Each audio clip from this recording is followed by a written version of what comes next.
Hey guys, welcome back to the channel. आज हम एक ऐसी सच्ची डरावनी घटना के बारे में बात करने वाले हैं जो आपके होश उड़ा देगी। वेंडिगो एक ऐसा मिथिकल क्रीचर है जो नॉर्थ अमेरिका के डेंस फॉरेस्ट्स में छिपा होता है। लोग कहते हैं कि यह बिल्कुल पतला और लंबा होता है, जैसे मौत का साया, और उसकी आंखें लाल होती हैं जैसे जलता हुआ कोयला। और उसके बारे में सबसे डरावनी बात यह है कि उसे इंसानी मांस पसंद है। उसकी भयानक आवाज, गंदी महक और लाल आंखों की चमक आपको एक ऐसा खौफ महसूस कराएगा जो आपकी रूह को कांपने पे मजबूर कर देगा। सो अब बिना किसी देरी के आज की कहानी शुरू करते हैं। मैं हूं अवी और आप सुन रहे हैं स्पूक टीवी ऑफिशियल। मेरा नाम जॉनथन है। अब जो मैं डायरी एंट्री पढ़ने जा रहा हूं वो मेरे पिता पीटर की डायरी में अपने हाथों से लिखे शब्द हैं। मेरे पिता वियतनाम वॉर वेटरन थे और उनकी मौत 3 दिन पहले हुई है। मेरा नाम पीटर है और ये कहानी उस रात की है जो मैं कभी नहीं भूल सकता। मैं कुछ दिन पहले वियतनाम से वापस आया था, जहां मैंने अपनी जिंदगी के कुछ सबसे मुश्किल महीने गुजारे थे। घर आके मुझे अपने दोस्त एंड्रू की याद आई। कॉलेज के बाद हम दोनों अलग हो गए थे। एंड्रू अलाबामा के हंट्सविल पुलिस डिपार्टमेंट में एक सार्जेंट था। एक दिन हम दोनों ने डिसाइड किया कि चलो एक कैंपिंग ट्रिप पे चलते हैं, बिल्कुल कॉलेज के दिनों जैसे। एंड्रू ने पास ही के एक स्टेट पार्क का जिक्र किया जहां लोगों ने वेंडिगो देखने का दावा किया था। मैंने वेंडिगो के बारे में सुना था, एक ऐसा क्रीचर जो इंसानों का शिकार करता है। बहुत लोग वहां गए लेकिन कभी वापस नहीं आए। लेकिन हम दोनों ने सोचा कि चलो देखते हैं क्या होता है। हम दोनों के पास गन्स थी, इसलिए डरने वाली कोई बात नहीं थी। हम सुबह जल्दी उठे और अपना कैंपिंग गियर तैयार किया। एंड्रू काफी एक्साइटेड था और मैं भी। हमारी गाड़ी स्टेट पार्क के एंट्रेंस तक पहुंची। कार पार्क करने के बाद हम अपना सामान लेकर फॉरेस्ट के अंदर चल पड़े। शुरुआत में सब कुछ नॉर्मल था, बर्ड्स की चहचहाहट और हवा में फ्रेश पाइन की स्मेल। हमने फॉरेस्ट को एक्सप्लोर करना शुरू किया। हर तरफ बड़े बड़े पेड़ थे और घना जंगल। जितना हम अंदर जा रहे थे उतनी ही खामोशी बढ़ रही थी। एक पल के लिए हम दोनों को लगा कि हम अकेले नहीं हैं। एंड्रू ने मुझे कहा, पीटर, तुझे ऐसा लग रहा है क्या कि कोई हमें देख रहा है? मैंने हाँ में सिर हिलाया, लेकिन आसपास इंस्पेक्शन करने पर जब सब ठीक दिखा तो हमने इग्नोर कर दिया और अपना सफर जारी रखा। शाम होने लगी थी और हमने अपना कैंप साइट सेटअप किया। एंड्रू ने एक छोटी सी आग जलाई और हम दोनों आग के इर्द गिर्द बैठ गए। रात के अंधेरे में जंगल और भी डरावना लग रहा था। हमने कुछ खाना बनाया और अपने कॉलेज के दिन याद करने लगे। लेकिन मुझे अब भी लगता था कि कोई हमें देख रहा है।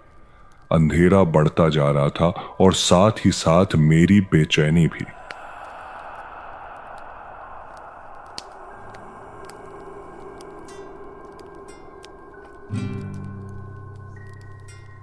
एंड्रू ने अपना गिटार निकाला और कुछ गुनगुनाने लगा, पर एक अजीब सी आवाज सब कुछ बिगाड़ रही थी। एक ऐसी आवाज जो मैंने या एंड्रू ने पहले कभी नहीं सुनी थी, जैसे कि कोई हमें दूर से ऑब्जर्व करते वक्त जोर जोर से सांस ले रहा हो। वह आवाज बिल्कुल हल्की सी थी, लेकिन इतनी अजीब थी कि हम दोनों का मन घबरा रहा था। कभी कभी ऐसा लगता था कि आवाज पास आ रही है और पेड़ों के पीछे से कोई हमें देख रहा है, लेकिन जब हम टॉर्च मारते तो कुछ नहीं दिखता। अब धीरे धीरे एक गंदी बदबू भी आने लगी थी। ऐसा लग रहा था कि आसपास कोई मरा जानवर था और हर बार हवा के साथ वह दुर्गंध हम तक पहुंच रही थी। एंड्रू अपना गिटार बजाना छोड़ के रुका और बोला, पीटर, मुझे कुछ ठीक नहीं लग रहा। लगता है जैसे कोई हमें देख रहा है।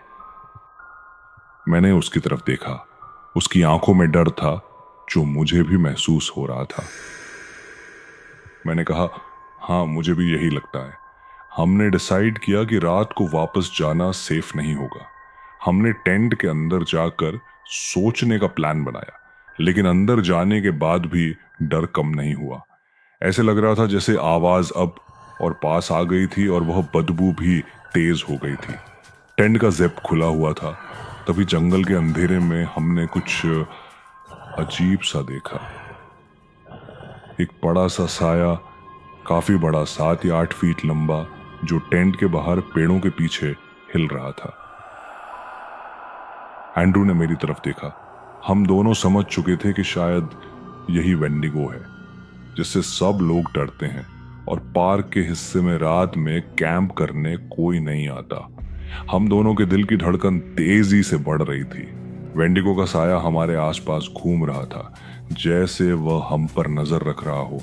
हमने नोटिस किया कि एक पल के लिए सब कुछ खामोश हो गया था।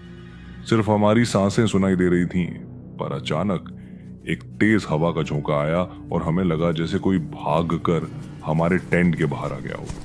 एंड्रू ने अपनी टॉर्च निकाली और बाहर देखने लगा। उसके हाथ कांप रहे थे।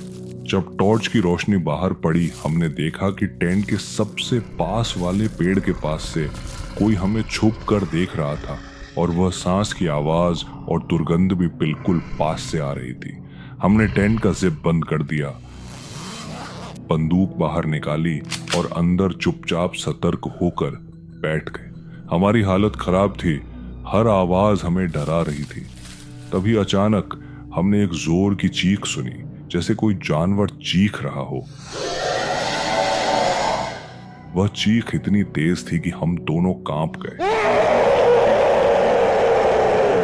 एंड्रू ने कहा, पीटर, मुझे लगता है हमें यहां से निकलना चाहिए। मैंने भी हाँ में सिर हिलाया। लेकिन यह बात भी सच थी कि अगर हम तभी टेंट से बाहर निकलते तो वह जो कुछ भी था वह हम पर अटैक कर देता।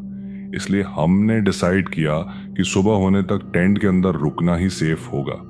लेकिन उस रात हमारी किस्मत हमारे साथ नहीं थी। वेंडिगो ने हमें अकेला नहीं छोड़ा। थोड़ी देर बाद हमें उसकी आवाजें सुनाई देती थी, जैसे वह आस पास चल रहा हो। एक बार जब मैंने बाहर देखने की कोशिश की तो मुझे एक पल के लिए 2 चमकती लाल आंखें दिखाई दी और उन बड़ी बड़ी लाल आंखों ने मुझे अंदर तक हिला दिया। हर पल लगता था कि वेंडिगो बस टेंट के बाहर है और वह कभी भी हम पर हमला कर सकता है। जितनी देर हम वहां बैठे, डर बढ़ता गया। हर आवाज, हर साया, हर थोड़ी देर आती दुर्गंध, सब कुछ और भी डरावना लग रहा था। कुछ वक्त बीतने के बाद हमें लगा इस तरह टेंट में बैठे मौत का इंतजार करने का कोई फायदा नहीं था। हमने डिसाइड किया कि हमारे पास गन है तो हम उससे फायर करके वेंडिगो को डरा देंगे, फिर हम यहां से निकल जाएंगे। लेकिन जब हमने टेंट का जिप खोला तो जो मैंने देखा वह मेरी जिंदगी का सबसे खौफनाक दृश्य था। टेंट के बाहर एक बड़ा सा साया खड़ा था जो धीरे धीरे हमारी तरफ बढ़ रहा था। उसका रंग काला था और उसकी आंखें बिल्कुल लाल। एंड्रू ने टॉर्च की लाइट उस साये पर डाली। वह साया बिल्कुल चुपचाप खड़ा था, जैसे हमें ऑब्जर्व कर रहा हो। हम दोनों की सांसें तेज हो गई थी। दिल इतनी जोर से धड़क रहा था कि मुझे लग रहा था मैं वहीं मर जाऊंगा। उस साये से मेरे और एंड्रू की दूरी कुछ 10 फीट थी। तभी उस साये ने एक जोर की चीख मारी जिससे पूरा जंगल गूंज उठा। वह चीख सुन के मेरी रूह कांप गई और फिर उस साये ने हम पर हमला कर दिया। जैसे ही वह हमारे करीब आया, हमने उसकी डरावनी शक्ल देखी। उसका शरीर पतला और लंबा था और उसकी हड्डी बाहर निकली हुई थी। उसकी आंखें लाल थीं जैसे आग की जलती हुई राख। उसके मुंह से गंदी बदबू आ रही थी, जैसे सड़ गया हो कुछ। उसके मुंह पर कोई मांस नहीं था, बस हड्डी थी और सर पर बड़े बड़े टेढ़े मेढ़े सींग। वेंडिगो ने फिर से एक जोर से चीख मारी जो हमारे कानों में गूंज गई। वह चीख इतनी भयानक थी कि मेरा दिल धड़क उठा।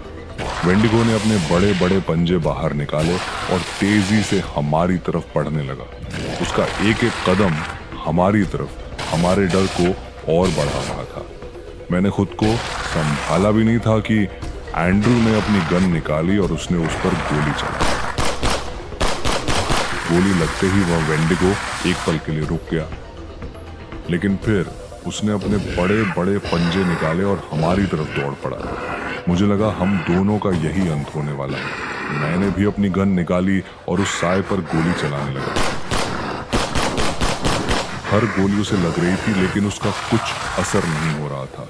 उसने एक छलांग लगाई और एंड्रू को पकड़ लिया।